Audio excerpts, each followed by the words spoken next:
Hello again. My video today is about the effects of narcissism and what of a narcissist or narcissists. That's a word. That's a word that's being used today. The word way back was antisocial, sociopathic, psychopath. I mean, psycho. There's a whole long list of them. They come in a garden variety of different levels of whatever the garden is that's fed them. They are in so many ways like a spawn brought into the world for the sake of just being a troublemaker. They create trouble, they stir it up. The effects of a narcissist runs really deep because in your interaction with anything, it doesn't matter what it is in life, any interaction you're gonna have, you are gonna have a push-pull situation. And you will be receiving, whether you want to accept it or not, you will be receiving the effects thereof. Now, what's kind of nice about effects is that effects wear off after a certain time, and they have machinery to show this too. Our people would call it your aura or your electrons flowing around your physiology. Your electronic physiology leaves imprints wherever you go, and it wears off eventually. People refer to as energy, right? What comes from a narcissist is very much, and that's something that I'm sure, I'm not speaking to say you don't know. I'm just speaking in a term of chatting about it, right? It's kind of nice to be able to chat about it. Is that the effects coming from them is going to have an effect. That is a one thing that you can't be so thinking you're so strong to not experience the effect. It's physics. You will experience an effect, whether you believe it or not. Okay? The effect that they're able to break things. They can literally break things. And I've seen this. I've seen them touch. They say there's an old saying that some people touch, it turns to gold, right? And other people, it turns to mold. They have the ability to touch things and break it. They have the ability to stop watches. They have the ability to cause whatever they may have as their own develop more rusting quicker, mold. Their food have a tendency to go bad quicker. They have another thing I've noticed too, and I've seen this. It really kind of went, wow. They can come in the environment and dust will accumulate much faster in the environment by them just being there. You know, it's kind of like, and the more dust there is that, and I'm going to get a little bit on this. The more dust there is in the physical realm, the more apt there is to be spiders in the environment forming cobwebs. You see, this whole thing is so on this side of life, on the other side is very connective. Because even as Einstein discovered, he didn't make it up, or he discovered it because it was already there, was a law of relativity. Everything is relative. It's all relative, right? What gives you the ability, and I see our society is geared to help us to excuse and to look the other way and to not make a big deal out of it.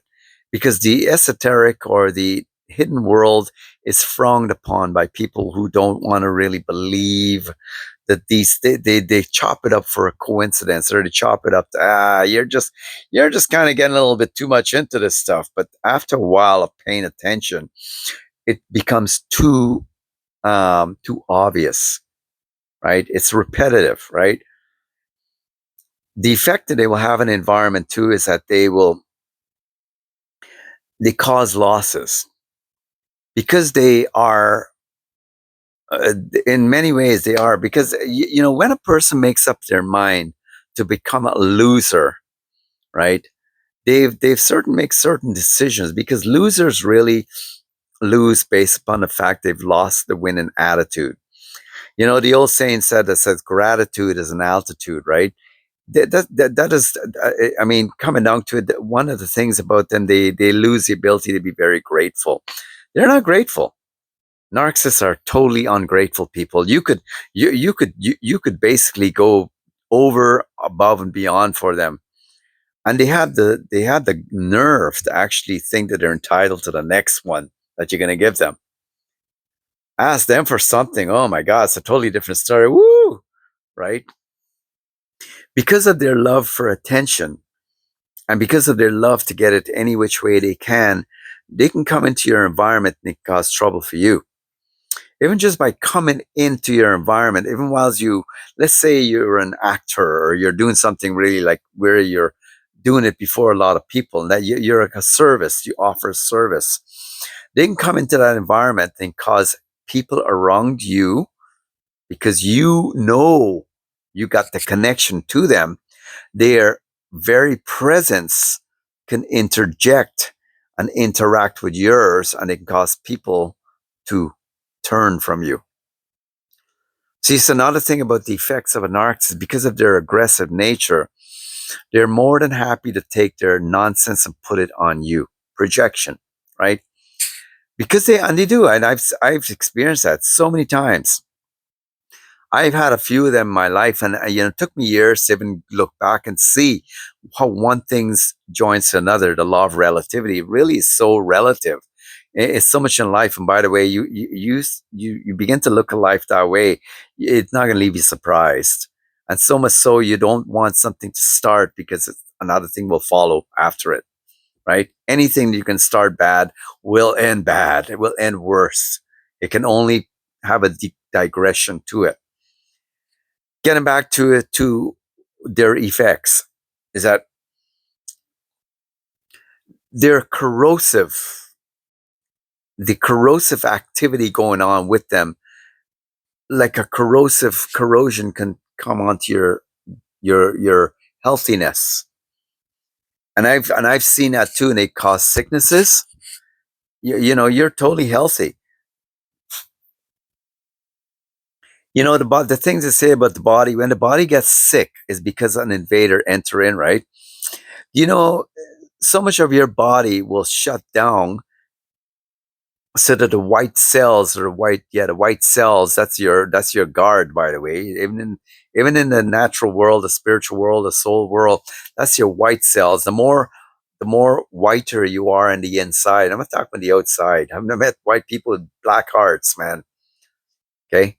But I'm talking about the more whiter you are on the inside, the more cleaner, the more light you are on the inside. Okay.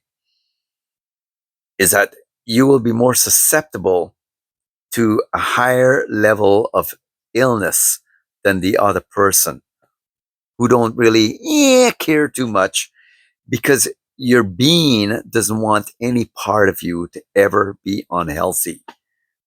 Okay. So your whole being gets into it. Your whole being gets into it and begins to fight off the effects of that invasive species called the narcissist. The predators. Another thing about them is that you don't really want to believe because we're taught in society, we're not really taught, even though we know it, we're always taught to believe the best of other people. We're always taught to be not as careful about being, not too careful. Kind of just let things be. Yeah, they'll play out. We meet people and they put on their best faces and they put on their best music or best vibe, and then you think that that's who they are. And another effect of the narcissist, for the sake of your guardianship, is that as soon as they come into your presence, there's something coming off of them. That's their calling card, right? That's their outer garments, right? Their spirit, what's coming from them, right? And who knows whatever hell's they're housing, what a hellish garbage they're housing in their lives, because you don't know the stuff going on behind the scenes with them, the stuff they do, and they operate differently than a non-narcissist would because they entertain, because they have the heart. Jesus ever said that this is a condemnation. They love darkness rather than the light. Because of that, they are perfect breeding ground for demonic spirits. Perfect. You can get any more perfect in the breeding ground for evil activity in their environment. in whatever level they show up in your life, or whether you're somebody you married or someone you have some kind of emotional attachment to, you can't you can't in any way, shape, or form get away from the fact that what is happening before you is a virus.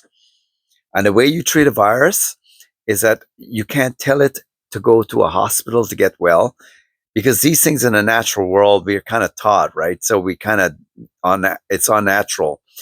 In spiritual sicknesses, you can't really tell a person to go get well. You become the healer, and that's what they expect of you. And when you think that you're actually giving them some level of recourse, or you're giving them the ability to become different, they're seeing it as an opportunity, right? They begin to see it as an opportunity, because all they're really concerned about in the effects that they put off and they give off to other people is that they're able to assimilate. And this is another thing that people go into, and they say when they assimilate, they begin to take part of you into them. And the whole aspect of their effect is to replicate. It's to replicate. Like spawns, like the old movies about spawns, right?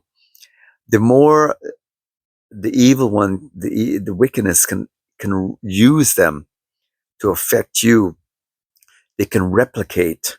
And as they slowly replicate like a bad virus, they can cause more illnesses, because they don't have no ability for wanting to change. They're more than happy to change everything around them. Because when they see and they believe this, when they see or they think that they can give people their illnesses, they, in some way, shape, or form, the smirk on their faces and the look in their eyes, they've succeeded somewhat. Because other than that, they're big failures. And if there's anything that the effects of the righteous, not effects of the righteous, but the effects of the wicked, they do more than anything else, they're all about changing their environment. They're all about changing their environment. And that's the thing that makes you become extremely careful of them, wherever they are in your environment. Don't go to sleep on this one serious effect of them and who they are.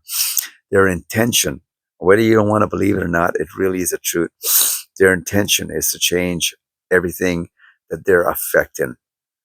That is what they're really all about, because there is no room for self introspection. And if you represent everything that could be the catalyst for them, the more of an enemy you will become. And the more the enemy that you are, the more the charm that they will show you, and the more attention they will show you. And what's kind of scary about that is they at some point when they've tapped in and they've got enough of your force, the stuff coming off you to keep them alive, alive for another day. They're on a mission from the devil. The Bible talks about these kinds of people being captured by the evil one to do his by the evil one. They're captured by him. Can they escape? Oh, you bet they can. Can they change? Oh, you bet they can. Is there any hope for them? Oh, you bet there is. How how how can you battle it? One, you have to, whether you do or you don't, but you're gonna learn to have a backbone. The less the less interaction, the best you'll ever have. Secondly, if you want to show how much you really care, go into prayer, because that's really where the work is done. But don't pray for them in such a manner that you become connected to them. You pray to God, and you keep giving them to God, and you keep giving them to God, because God is only the ultimate power behind what can execute the power that is needed to break the powers of darkness in their life. Where you stand, where you come into all this, if it ain't happening for you with them, get away, man. I know for some, and including myself, to work up that kind of courage, or to break away, or to cut, because no one likes to do that kind of stuff. It's so uncomfortable, right? Or to go less contact, to say no more often. what will help you to actually get over the niceties about the whole thing is to see how they'll switch on you. When they start to show you their true colors, you'll know why you've made the best choice ever, because that is the best effect you will ever experience that will make you change your the way you see them. Okay, you all have a good day, and enjoy the sun that God has given us and the light that we have, and more than anything else, don't in any way be infected by it. It's a very dangerous, evil disease to have in one's life. Narcissism, it really is, and I feel myself personally, I feel very sorry for a lot of them when I meet them, because you can't help them, and their end is not going to be good. Their end is not good. It's not good, because it goes beyond this realm. The day they close their eyes, man, damnation awaits them. And it's all based upon one thing. It's that choice to stay evil. Have a good day.